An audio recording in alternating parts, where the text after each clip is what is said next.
तरीके से काशी में प्रधानमंत्री मोदी ने गुजरात से आकर पैठ बनाई 2014 में और उसके बाद वो पूरी तरीके से काशी के होकर के रह गए।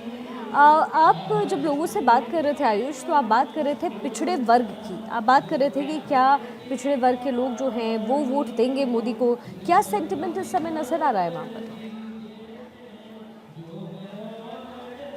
देखिए शिखा, बहुत रैंडम मुसलमान भी यहाँ जो भी हमने लाइव फीड लगातार दिखाई है और ये ऑन एयर बहुत सारी चीज़ थी, बहुत सारे मुसलमान जो थे कुछ उसमें से बीजेपी से जुड़े हुए थे और कुछ रैंडम में जो लोग यहाँ से गुजर रहे थे उनके जहन में भी था कि काशी की तस्वीर बदली है। तो आप समझ सकते हैं कि वो एक ख़ास वोट बैंक जिसको लेकर ये आरोप बीजेपी पर लगते रहे हैं कि बीजेपी उनको रिप्रेजेंटेशन नहीं देती है, बीजेपी उनका भला नहीं कर रही है। हालांकि बीजेपी के दावे अपने अलग हैं, लेकिन वो तबका भी मोदी के काम से, यहाँ के कार्यकाल से लगातार खुश है, संतुष्ट दिख रहा है। एक बड़ा वर्ग उसका है, तो समझा जा सकता है कि पिछड़ा वोट बैंक भी जो मोदी के साथ है वो जुड़ा है। हमने कई लोगों से बात की, उसमें प्रजापति कोई था, कोई यादव था यहाँ बीजेपी के काडर से जो जुड़ा हुआ है। वो एक बड़ा तबका है जो मोदी को वोट करने वाला है, ये समझा जा सकता है। सबसे अहम सवाल ये है कि क्या अजय राय वो टक्कर दे पाएंगे जिस तरह की टक्कर वो पिछले 3 चुनाव में नहीं दे पाए। वो मुरली मनोहर जोशी से आ रहे थे 2009 में, 2014 में फिर से वो अरविंद केजरीवाल के बाद नंबर 3 पर थे और फिर 2019 के चुनाव में भी अजय राय नंबर 3 पर थे, शालिनी यादव नंबर 2 पर थी, जिनको प्रधानमंत्री ने 4,79,000 वोटों से लगभग शिकस्त दी थी। अब शालिनी यादव बीजेपी में आ चुकी हैं। इसी तरह से मुरली मनोहर जोशी के पहले यहाँ से सांसद चुने गए थे, एक मिश्रा करके कांग्रेस के उम्मीदवार थे, मिश्रा जी भी अब बीजेपी में आ चुके हैं। तो विपक्षी खेमा जो है उसको यहाँ डेंट भी काफ़ी पड़ा है। उसका जो भी रिप्रेजेंटेशन था, जो भी बड़े नेता थे, सांसद यहाँ के कांग्रेस के पूर्व सांसद वो आ गए, समाजवादी पार्टी के जो कैंडिडेट थे वो बीजेपी में आ गई। इन तमाम पहलुओं को लेकर ये देखा जा सकता है कि ये सब देखा जाए। क्या नाम आपका? मेरा नाम श्याम जी यादव है। मैं यादव जी, आप यही हम चर्चा कर रहे हैं इस समय हमारी स्टूडियो में। एंकर शिखा, उन्होंने पूछा कि पिछड़ा वोट जो है वो मोदी को कितना मिल रहा है? बहुत अच्छा, यहाँ तो काशी पूरा मोदीमय है। कौन कर रहा है अगला पिछड़ा, ये सब कुछ नहीं है। हर घर मोदी का परिवार है यहाँ पर। और इस बार तो लोगों ने संकल्प लिया है कि 10 लाख पार मतों से विजयी बनाना है मोदी जी को, और वो संकल्प पूरा होगा। तो जब राहुल गांधी कहते हैं कि हम जातिगत आरक्षण कराएंगे, अखिलेश यादव कहते हैं कि पीडीए की हम बात कर रहे हैं, तो वो श्याम जी यादव तक की बात नहीं पहुंच रही? क्या वो मोदी के काम का एक वजन है? वो डरे सहमे हुए लोग हैं वो, क्या समझे, वो लोग डरे सहमे हैं। उनको भी पता है कि सरकार किसकी बन रही है, क्या समझे। और इस बार 400 पार का जो नारा लगा है ना, वो 400 पार सुनिश्चित है एकदम, ये मान के चलिए। और काशी की जनता तो इस समय ऋणी है मोदी जी का। जो 10 सालों में विकास हुआ है ना, लोग गदगद हैं, ये जान लीजिए। और इस बार मौका मिला है कि लोग ऋण चुका पाए, इसलिए 10 लाख मतों से जिताने का संकल्प काशी ने लिया है। आप पहले से बीजेपी से जुड़े रहे हैं या मोदी क्या नहीं? छोटा सा कार्यकर्ता हूँ भारतीय जनता पार्टी का। आसपास की सीटों पर कितना असर पड़ेगा, ये बड़ा सवाल इस वजह से है क्योंकि लोकसभा, सुनिए मेरा सवाल तो सुन लीजिए पहले आप।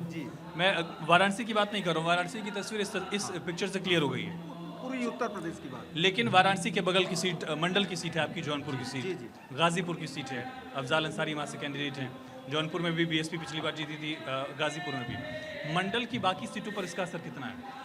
उत्तर प्रदेश की 80 सीटें भारतीय जनता पार्टी के झोली में आ रही है, ये पूरी तरह से सुनिश्चित है। इस बात को ध्यान रखिए, पूरी 80 की 80 यहाँ क्लीन स्वीप है।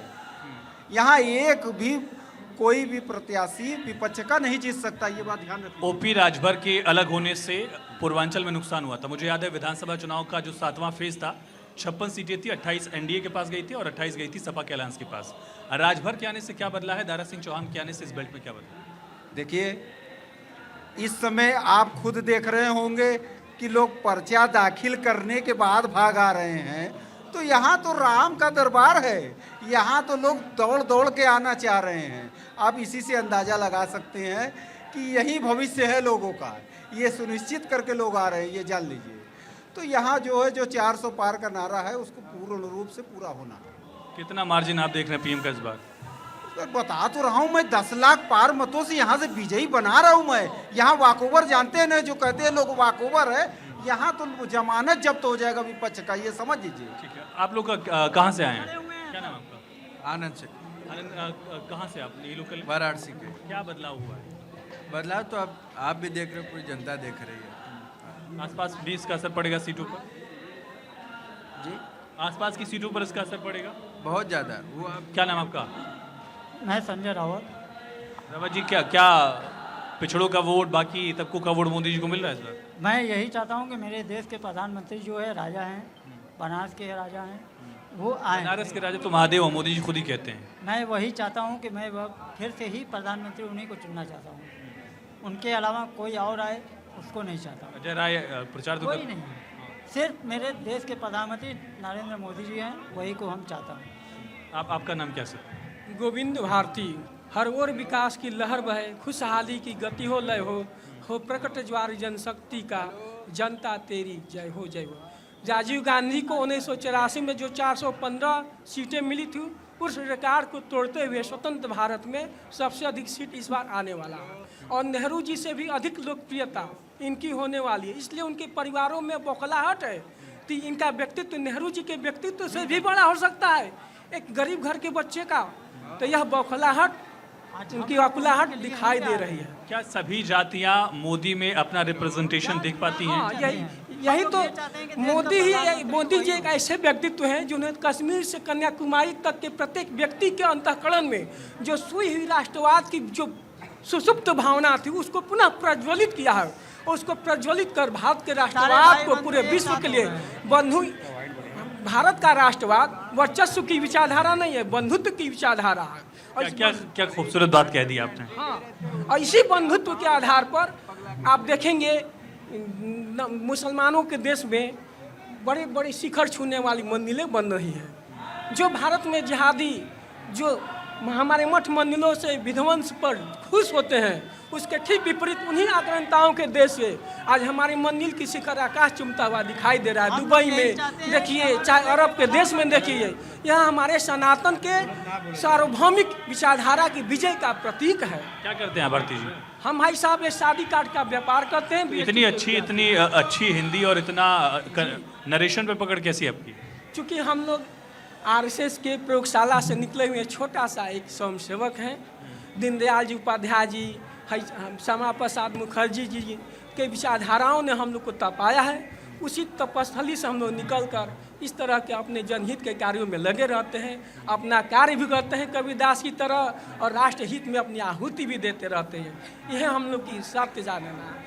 हम इसके लघुतम जल कण बनते मिटते हैं क्षण क्षण, अपना अस्तित्व मिटा कर तन मन धन करते अर्पण, बढ़ते जाने का शुभ प्रण प्राणों से हमको प्यारा, यह पुण्य प्रवाह हमारा, यह कल कल छल छल बहती क्या कहती गंगा धारा, युग युग से बहता आता यह पुण्य प्रवाह हमारा।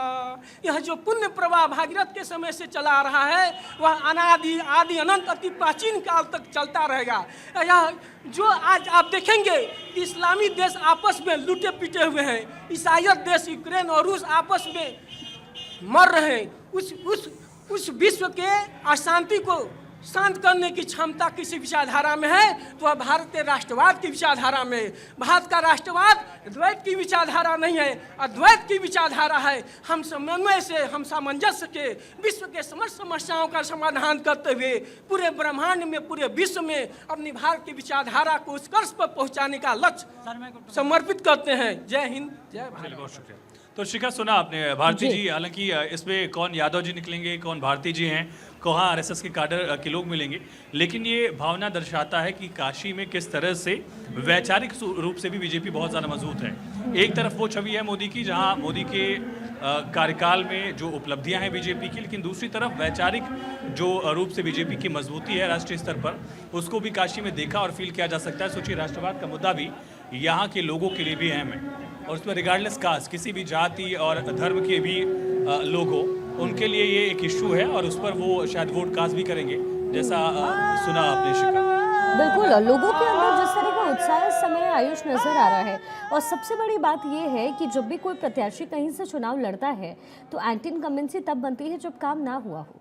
जब वो प्रत्याशी जीत करके संसद पहुंच जाता है और बाहर ना आता हो। अगर आप इजाजत दें, कुछ दूसरे देशों के लोग भी हैं। जी जी प्लीज।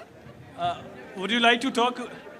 अच्छा चलिए ठीक है, शायद बात नहीं करना चाहते। जी दूसरे देशों अच्छा, के लोग भी जो दूसरे भी foreigners हैं, वो बिल्कुल, भी, क्योंकि काशी ऐसी उत्सुक हैं जगह कि आखिर यहाँ है क्या हो रहा है। आयुष जहाँ लोग दुनिया भर से पहुँचते हैं और गंगा किनारे उनको बड़ा सुकून मिलता है। और मैं भी जब भी जाती हूँ काशी मुझे बहुत अच्छा लगता है, और मैं ही क्या, मुझे लगता है कि पूरे देश भर के लोग वहाँ पहुँचते हैं। अच्छा, इस समय रोड शो कहाँ से कहाँ तक पहुँचा है आयुष, इसको लेकर कोई अपडेट?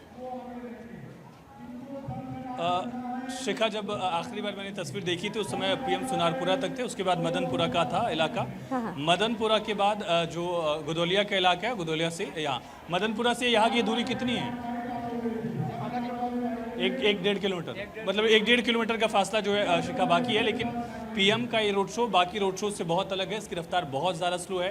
पीएम इंटरेक्ट कर रहे हैं एक तरह से, भले वो भाषण नहीं दे रहे हैं लेकिन लोगों से रूबरू इसी तरह से हो रहे हैं ताकि एक जो सांसद वाला प्रचार प्रसार का काम है वो भी कर रहे हैं। पीएम ने अब तक यहाँ पर कोई रैली नहीं की, कोई भाषण नहीं किया, और संभवतः ये एक तरह से आखिरी ही प्रचार प्रसार का दौर हो पीएम के लिए वाराणसी में नॉमिनेशन के साथ ही। तो पीएम बहुत आराम से लगभग 5 किलोमीटर का सफ़र 4 घंटे में तय करने वाले हैं। इसी वजह से लगातार ये रोड शो जो है वो धीरे धीरे आगे बढ़ रहा है। मदनपुरा में एक ख़ास बात ये है शिखा कि मदनपुरा में उस्ताद भारत रत्न बिस्मिल्लाह खां का परिवार जो है वो शहनाई बजाकर प्रधानमंत्री का स्वागत करने वाला है, ऐसी जानकारी भी है। और ये वही शहर है जहाँ कहा जाता है कि देश में कई सारे घराने हैं, संगीत के घराने, नृत्य के घराने, लेकिन बनारस उन इकलौते घरानों में से है जहाँ संगीत भी है और नृत्य भी है, जहाँ शहनाई बिस्मिल्लाह खां बजाते हैं बालाजी के मंदिर में। और जहाँ के कहा भी उन्होंने कि गंगा के पानी से वज़ू कर कर मैं अपनी नमाज अदा करता हूँ। तो ये भावना भी इसी काशी में है। इसी काशी में शंकराचार्य का आपने द्वैत और अद्वैत का दर्शन सुना, किस तरह से भारती जी बता करके कुछ ही दिन पहले उनकी जयंती थी और यहीं पर उनको माना जाता है कि ब्रह्म का ज्ञान हुआ। यहाँ से ठीक बगल में पहला उपदेश बुद्ध ने दिया था। सारनाथ, कबीर दास, तुलसीदास, रविदास, तमाम ऐसे साधु संतों की भूमि रही है। और कहते हैं कि इतिहास शब्द जितना पुराना है उससे भी कहीं ज़्यादा पुरानी ये काशी नगरी जो भगवान शिव के त्रिशूल पर बसी हुई है और भगवान विश्वेश्वर ही विराजमान है। जी।